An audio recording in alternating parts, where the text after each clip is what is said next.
Progress. 자, 머리나 수염에 발한 문둥병 환자는 반드시 옷을 빨아야 된다 이랬는데, 전염성이 강한 옴 백선에서 고침을 받은 인도자가 자기 옷을 빨아야 하는 것은 모든 합당치 않은 언행들, 곧 교회 중에서 스스로를 높여 자고와 거만한 마음으로 행한 것들을 진정으로 돌이키며 형제들에게 공개적으로 용서를 구해야 된다, 그런 말이에요. 옷을 빤다는 건 행위를 바꾸는 걸 말하는 것이, 표시를 해야 되니까. 거의 언행을, 그런데 이게 쉽지 않은, 옷 빠는 것이 이게 쉬운 게 아니에요. 자기가 교회 밖으로 나가서 뭔 말하고 뭔 해방을 하고 다닌 것을 다 정직하게 고백하고 나를 용서해달라고 해야 된다는 말인데, 그게 문둥병에서 이게 정직해 된다는 게 쉬운 문제가 아니야. 자, 깨끗함을 받은 후에 다시 옴이 재발하여 피부에 퍼졌으면 누른 털을 찾을 필요도 없다는데, 털이, 검은 털이 누렇게 되어져 변색된다라는 말은 그 생명이 약화되어져 간다라는 뜻이에요. 영적 생명이 약화되고 육이 강성해진다는 뜻이죠, 이제. 그런 뜻이에요. 그런데 그걸 찾을 필요도 없이 재발하는 경우는 무조건 부정하다. 이게 재발이 굉장히 위험하다고 보는 거죠, 성경에서.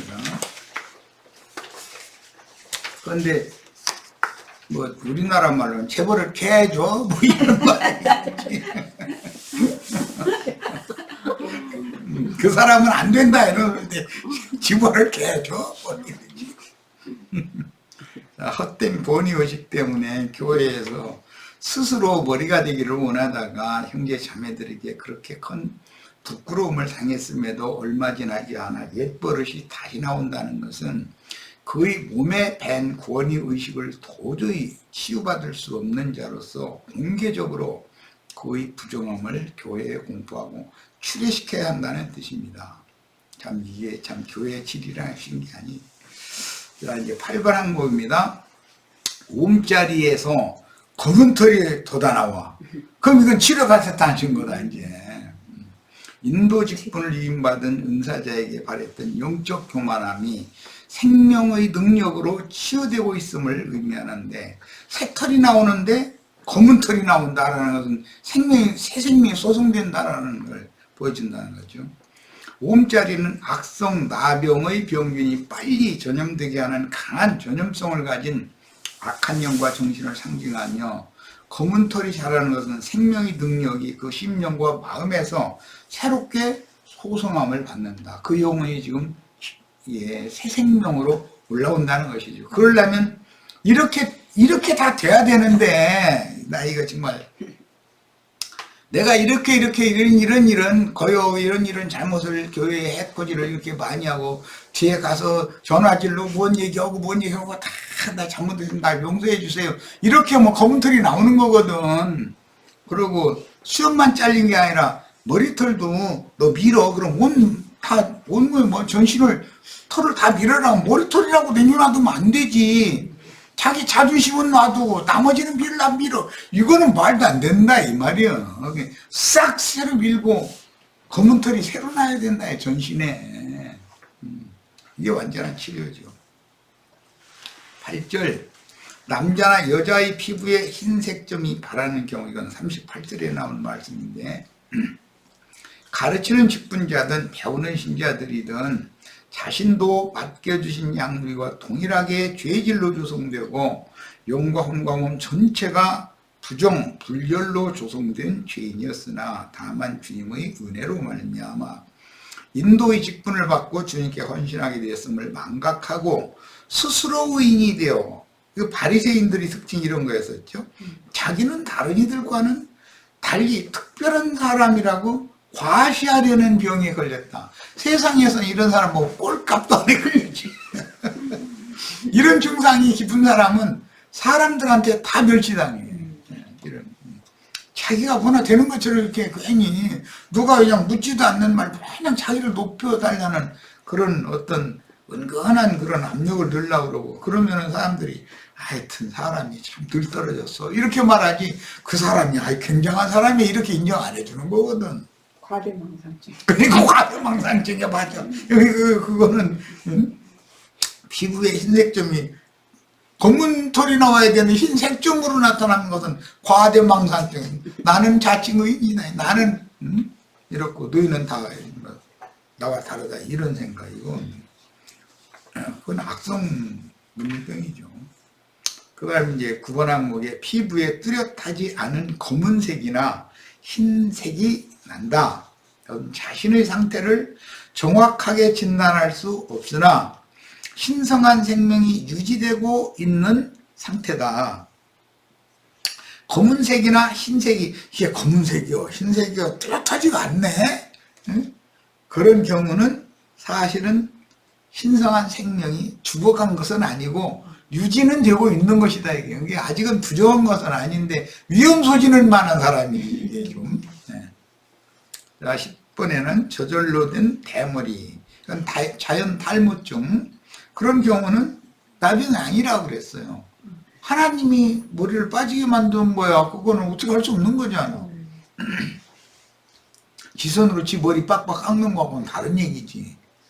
그리고 하나님이 전신에 털을 다 밀어라 해서 깎는 경우와 지 머리만 싹 빡빡이 깎아가지고 내 위에는 머리가 없다 이런 경우는 완전히 다른 거거든. 이게 신자들이 삭도로 머리털을 깎는 경우는 하나님께 나시린으로 소원한 기간이 끝났을 때 새롭게 충성을 다짐하는 것이나, 머리를 그동안에 나는 소원 기간이 다 참 머리를 깎는 거거든.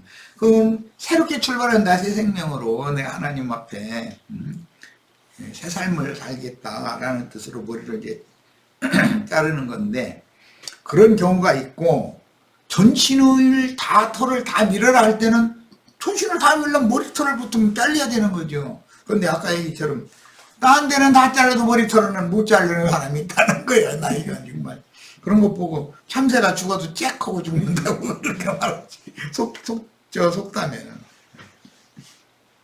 인간에게 한번 조성된 그 자긍심, 이것이 한번 인이 쳐지면 거기서 완전히 해방받는다는 게 아니라는 거예요. 이게 좀처럼. 그래서 머리나 이 턱에 수염이 있는 턱에 나병이 생긴 사람이 소위 말하는 평신도들 나병이 생기는 경우보다 치료가 훨씬 어려워요. 소위 말하는 평신도들은 망신당하면 그런 짓 다시 뜨끔해서 않거든. 그런데 이 높은 어떤 그 지위를 차지하려는 야망이 이렇게 강렬한 사람은 망신 당해도 조금 지나면 잊어버려. 금방 잊어버리고 옛 버릇을 도로 하는 거야. 근데 그동안에 머리 좀 이제 전신의 털을 다 밀어라 그랬으면 싹 깎여야 되는데 머리털은 영원 깎으려고 그래. 그 생각이 안 바꿔진다는 말이죠. 11번 자연히 앞머리가 빠져서 이마야 대머리가 되어도 정결한 사람이다. 그러니까 자연이 빠지는 것은 사람이 인위적으로 뭐 턱수염을 뽑거나 뭐 뽑는 경우는 별로 없지만 이렇게 강제로 깎거나 이런 교과는 다른 얘기죠. 그것은 하나님께서 어떤 머리털을 뭐 턱수염을 빠지게 하고 새로 나게 하고 하는 하나님의 주권에 속한 문제니까 그건 부정한 게 아니고 자연의 법칙인데, 괜히 수염 되지도 않는 사람들이 수염 길게 길려가 이러고 있어도 그것도 꼴불견이고,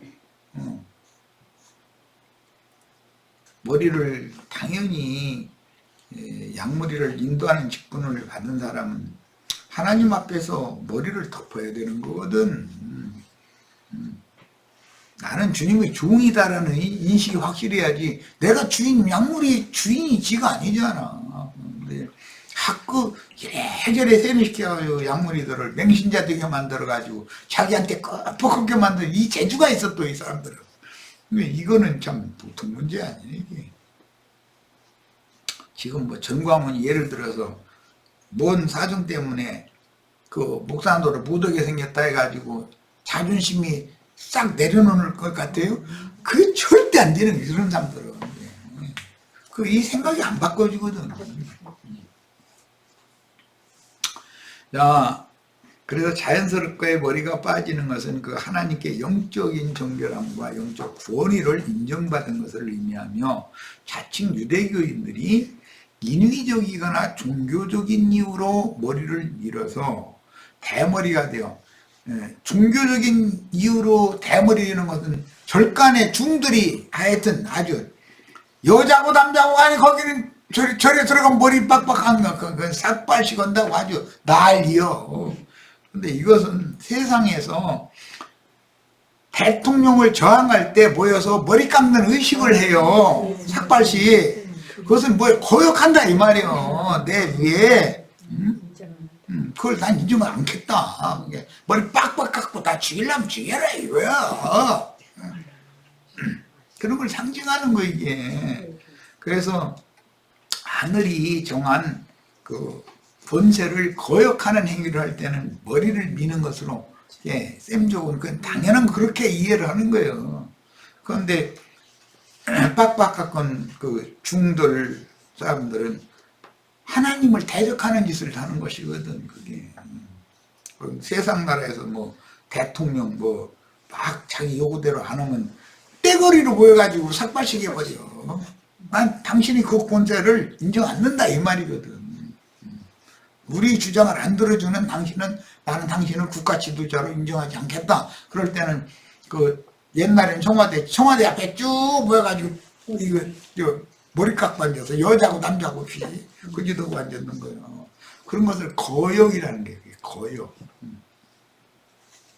문제는 자연이 대머리가 된 것인지 아니면 인위적으로 머리를 밀어서 민대머리가 된 것인지 이걸 구분해야 된다. 민대머리가 된 경우는 거역성이다 이 말이에요. 문둥병이 표출되는 상태고, 자연이 머리카락이 빠져가지고 대머리 된 건 사람이 힘으로 어떻게 할 수 있는 게 아니잖아. 성령께서 주신 영적인 능력과 권세는 인간의 모든 약한 것들과 병들을 고치는 능력과 귀신을 제어하고 다스리는 권위를 받는 것이며, 약물이에게 섬김을 받는 것이 아니라 오히려 섬기는 자로 주 앞에 세움을 입는 것입니다. 이것이 진짜 주님이 주신 권세와 능력을 행하는 것이다. 주를 섬기는 문제로 소원했을 때 주께서 주신 영적인 권위는 구속하신 형제들이 온전케 되도록 세우는 권세를 행하는 것이며, 아까 이건 서대 고린도후서 말씀 인용해서 설명했어요. 모든 지체들이 주님 앞에 세움을 받게 한다. 그게 세우는 권세를 이제 행하는 건데, 이것은 완전히 영적이 인격적이다. 사람의 품성과 인격이 그리스도 형상과 모양으로 만들어지는 것이 세워지는 것이거든. 그게 교회 건축인 것이고, 이 문제와 사람들을 많이 모아서 체계화시키고 조직화시키는 것을 세운다고 하는 것은 그건 개념이 전혀 다른 거다 이거예요. 아주 천박한 사람들 건축원금 내가 빌리고 예배당 성당 세워놓고 나서 이게 교회 건축이라고 또 이렇게 말하면 그건 뭐 말할 것도 없고, 그건 형제들 위에 서서 주장하는 자세를 버리고 섬기는 자가 될 때 하늘이 그에게 부여하는 생명의 능력으로 말미암는 권위는, 하나님이 부여하신 권위는 생명의 능력으로 표현되게 되기 때문에 이것은 인위적으로 찍어 누른다고 해서 되는 그런 권위와는 전혀 개념이 다른 거라는 것이죠. 이제 12번입니다. 대머리나 이마대머리에 희고 불구스러움한 색점이 있으면 문둥병이다. 하나님께서 세우신 직분인 머리의 권위와 대비되는 비유로서 육적이거나 종교적인 방법으로 세워진 종교 지도자들의 지위와 계급적인 관념이 나타나서 교회에서 으뜸이 되기를 좋아하고 형제들 위에 서서 주장하며 함부로 판단하는 자세는 영적인 하나님의 저주인 그게 나병인 것이다. 그냥 입만 벌리면 남 판단하는 말만 해요. 비판하는 얘기 뭐. 그럼 지가 신이라는 것이잖아. 자기가 판단하는 그 사람인데 자기를 판단받으면 이 사람 가만히 있을 것 같아요? 남 판단하는 걸 좋아하는 사람이? 이게 얼마나 어리석은 짓이냐는 거예요. 흰색 점은 자기 스스로 의인이 되어 자기는 주의 종이라고 종교적인 권위를 주장하며 형제들에게 섬김을 받고자 하는 특색이 나타나는 것이며, 색깔이 바꿔지는 거죠. 뭐 푸르스름, 붉으스름, 뭐 희꾸무레한 뭐 여러 가지 방법으로. 자기는 다른 형제들보다 영적인 권위에 있어서 특별히 거룩하고 정결한 하나님의 종이라는 관념에 사로잡힌 사람들이다. 이 사람들은 수염 잘림 당하고 나서도 머리카락은 죽어도 안 자르려고 그래요. 너 털 다 밀어. 하나님이 그러는데 머리카락 놔도 여기다 밀어. 뭐 잃어버리면 다 그 위선이라는 것이죠. 그 생각 자체를 바꿔야 되는 거죠. 하나님의 성령께서 세우신 주의 증인들은 자신을 낮추는 겸손한 것이 그 특징인 반면에, 용에게서 종교적인 권세를 받은 악한 자의 증인들은 겉으로는 겸손한 척하면서 그 마음속에는 종교적인 권위의식에 사로잡혀서 은근히 자신을 높이는 것이 특징이다. 겉으로 볼 때는 겸손한 건 진짜 점잔 떨고 다니는 거예요. 그런데 사실은 그 속에는 꼬장꼬장하고, 자기를 이렇게 하늘보다 높이 이렇게 세우고, 성도들 위해 자기가 무슨 으뜸되는 이런 거, 요한서신에 보면 으뜸되기를 좋아하는 디오드레베라는 셈 얘기가 나오죠. 그게 뭐 이런 사람 못 고쳐. 이 사람들은 망신 당해도 안 돼. 이거는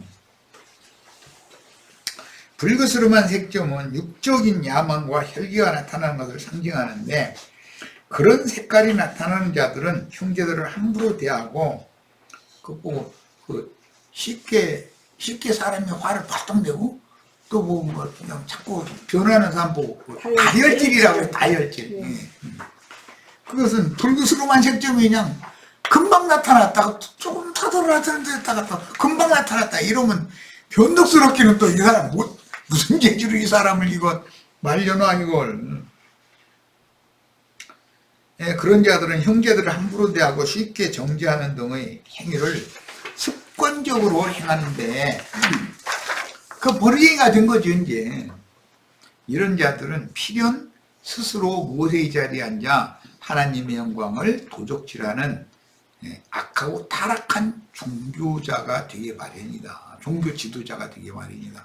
종교 지도자들은 남을 정죄하는 말을 함부로 막 해야 되는 것은 아무렇지도 않게 생각하고, 누군가가 자기를 조금만 이렇게 헐뜯는 얘기를 했다 소리 들으면은 가만 안 놔도 그거 막 분을 막 품고 원수를 삼아버리고, 이거는 사람이 좀 영적으로 이게 표현을 하기는 좀 그러니까 좀 덜 떨어진 인간이지. 뭐 말하자면 사람이 됨됨이가 이건 너무 얍삽한 사람이지. 나병에 걸린 자로 판단받던 자는 남자나 여자나 진영 밖에서 살며 성전 출입이 금지되었는데, 레위기 13장 45절로 46절, 나병 환자는 옷을 찢고 머리를 풀며 윗입술을 가리우고 외치기를 부정하다 할 것이요, 병 있는 날 동안은 늘 부정할 것이라. 그가 부정한 즉 혼자 살되 진영 밖에서 살지니라. 이건 뭐 이미 말씀 나눈 바예요. 민수기 5장 이건 중요하기 때문에 뭐 전에도 읽었지만 또 읽어봅니다.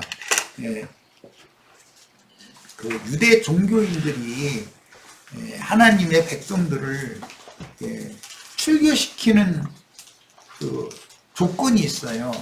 첫째는 문둥병, 그 다음에 유출병, 그 다음에 사망을 만진 자, 이 세 가지예요. 이 사람은 진영 밖으로 쫓아내라고 돼 있거든. 이것이 유대 교인들에게는 출교당한다라는 것은 하나님의 버림을 받는다라는 걸 의미한 거였었기 때문에 그것은 영적 죽음으로 이해를 했던 거예요. 그만큼 유대교인들은 출교당하는 것을 그렇게 두려워했어요. 그런데 이제 오늘날은 출교를 오히려 당해야 되죠.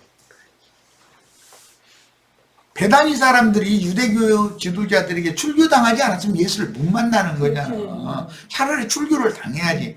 그리고 기독교계에서 출교를 당하지 않으면 진리의 말씀을 맡은 종들을 만날 수가 없어. 거기에 늘어붙어 있으니까.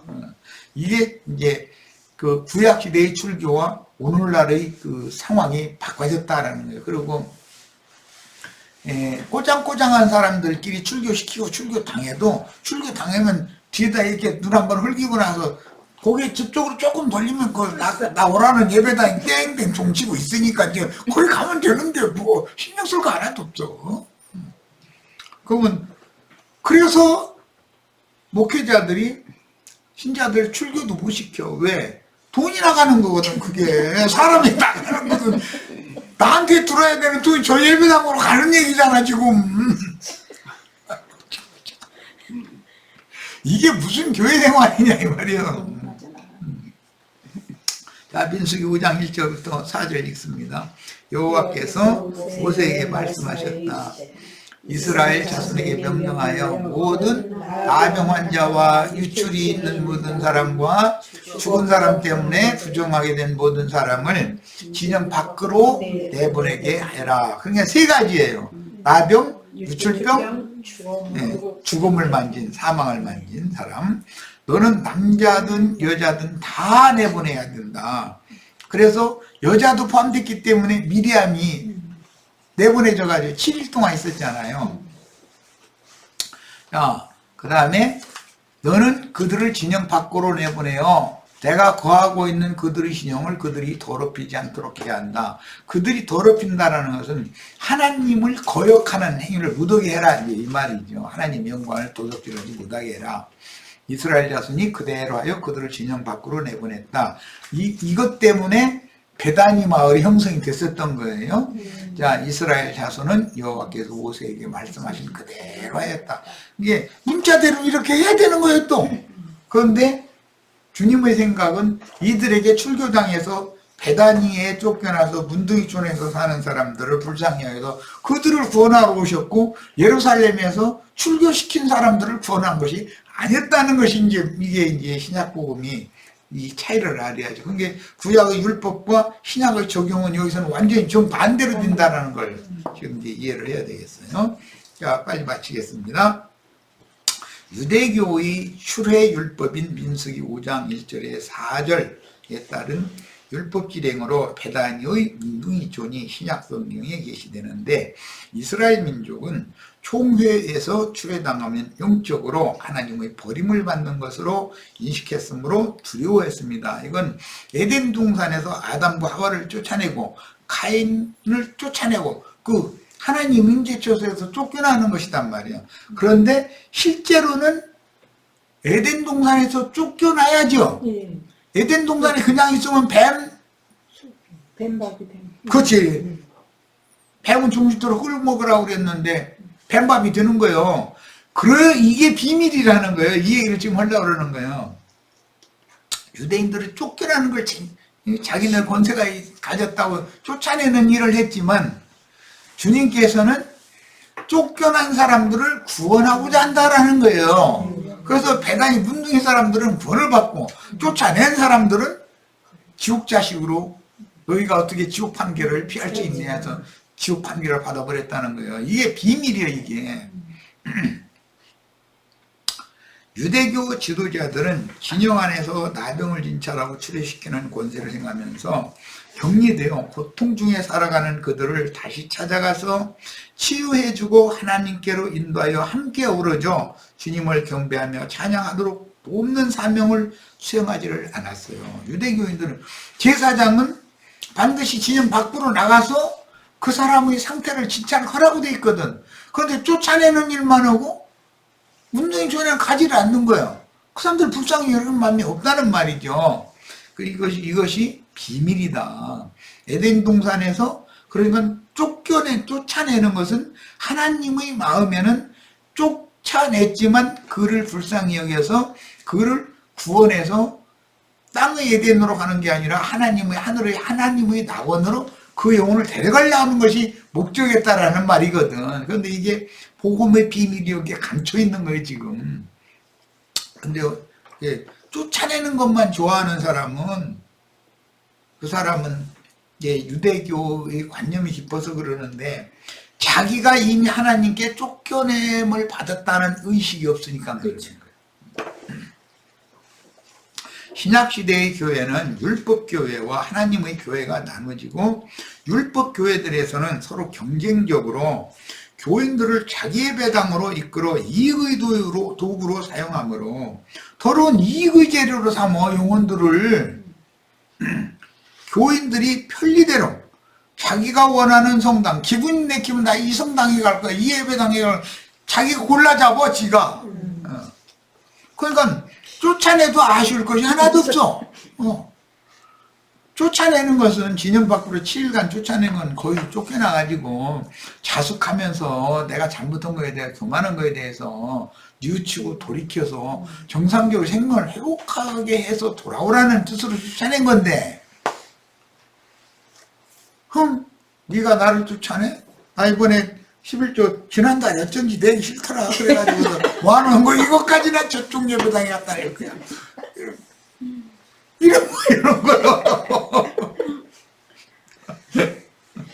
본사중에도 지난달 어쩐지 11조 내려고 하면 그게 안 되더니 이제 지난달 빌린 것까지 이쪽 예배당에 갖다 내라는 말이면 잃어버리는데, 그런 것을 목사들이 알기 때문에 못 쫓아내. 왜? 돈이 나가는 거거든. 저한테 들어올 돈이 딴 예배당한테 가면 되겠어? 그러니까 나중에 설교원소리 들어보면 나 이건 내 직접 내기로 들은 소리야. 11조는 본교회다 내고, 뭐 만약에 이제 시골을 이제 뭐 부모님 이제 양명제에 갔다 그러면 거기서 예배는 그 예배당에 가서 그 동네 예배당에 하나 이거야. 그러나 11조는 거기다 내면 안 된다 이거야. 본교회로 가지마 여기다 내. 이러고 앉았더라니까. 아니 거기 가서 예배를 원했으면 거기다 내라고 해야지. 왜? 에이 말하지 말해야지. 왜 인간들이 이렇게 치사한 얘기를 설교라고 그걸 하고 앉았는데 아멘 하고 11조는 본교회에다 내라는 겨 막 이러고 앉았고, 이 사람이 뭔가를 잘못 가르침 받은 것이 한번 잊혀지면 이 박분당이 신기하네 아주. 신약시대의 교회는 율법교회, 하나님의 교회가 나눠지고, 율법교회들에서는 서로 경쟁적으로 교인들을 자기 예배당으로 이끌어 이의 도구로 사용하므로 교인들이 편리대로 자기가 원하는 성당이나 예배당에 다니며 자칭 유대인의 회당에 속한 종교 생활을 할 수가 있으니, 자기 자신 마음대로 나가고 들어가고 얼마든지 고개만 돌리면 오라는 데는 됐으니까 유대교처럼 하나의 이스라엘 종이라는 하나밖에 없으면 쫓겨나면 갈 데가 없지. 그런데 세상 기독교계는 고개만 돌리면 뭐 천지사박이 땡땡 여기로 오라고 훔치고다녔는데 참 말할 것도 없어. 그러나 주님이 임재하여 양육하시며 치리하시는 하늘에 기록한 장자들의 교회는 하늘이 정하신 질서를 순종해야 하며, 인도자 자신도 민대머리 문둥이가 되지 말고 자신 위에 그리스도께서 계심으로 반드시 머리를 덮어야 한다. 남자란 이제 율법대로 남자는 머리를 짧게 깎아도 되지만 여자는 머리를 덮어라 그랬어요. 그런데 영적으로는 우리가 다 말씀을 가르치는 사람도 주님 앞에는 여자의 지이기 때문에 머리를 순종하는 본을 보여야 돼. 먼저 머리를 덮은 본을 이렇게 해야 되는 거예요. 그래서 민대머리 문둥이가 되지 말고 자신 위에는 그리스도께서 살아계시다, 이것을 본을 보여서 주신 말씀을 영적으로 적용하고 철저하게 순종하여 교회의 질서를 지켜야 하는데, 교회의 질서를 강요로 조직체계에서는 막 간이 주의 종한테 이렇게 해서 강제를 해서 질서를 잡지만, 교회의 질서는 이건 생명의 권위와 질서인 것이기 때문에 그렇게 강요해서 되는 게 아니다. 이건 생명의 질서를 반드시 세워야 되는 것이죠. 자, 마치겠습니다.